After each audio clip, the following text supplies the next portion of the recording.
Hello friends, good morning, welcome back to my channel. একটা নতুন ব্লগে তোমাদের সকলকে স্বাগতম। সকল বড়দেরকে প্রণাম আর ছোটদেরকে অনেকটা ভালোবাসা জানিয়ে চলো আজকে দিনটাকে স্টার্ট করি।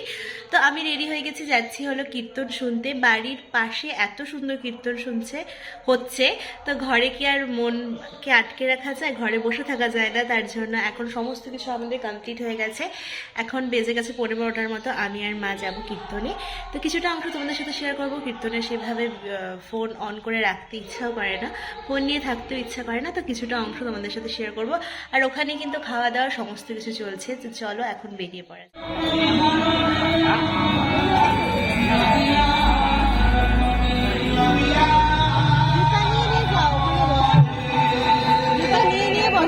আমারটা কেউ নিবে না, আমারটা তো আর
এবার যেন তোমার কথা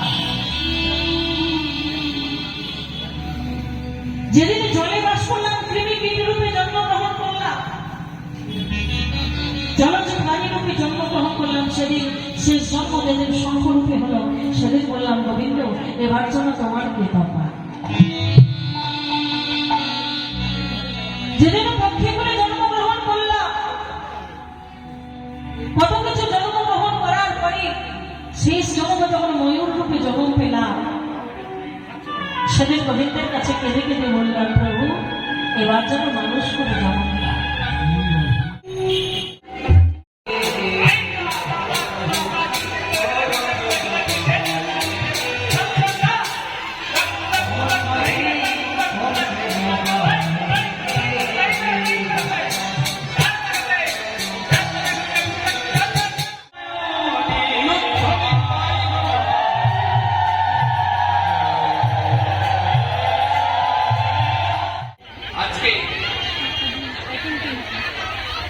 ভগবানের কথা আমরা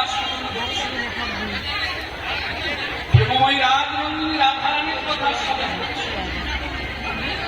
জগতে যত ভক্ত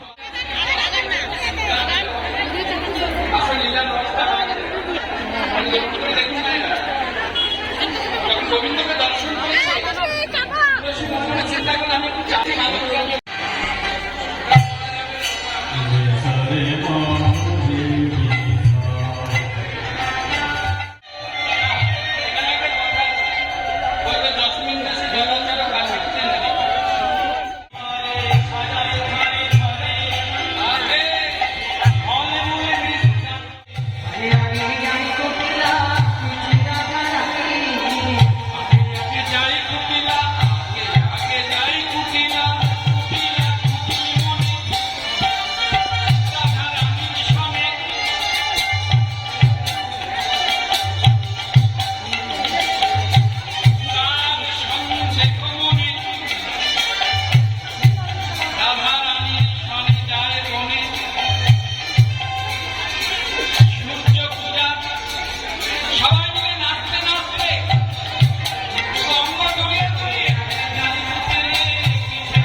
এখানেই দুপুর আর রাতেরও খাওয়ার ব্যবস্থা ছিল। তারপর আমরা রাতে খাওয়া দাওয়া করি। আর এখানে দেখো কত রান্না হচ্ছে, রান্না কিন্তু কন্টিনিউ চলছিল।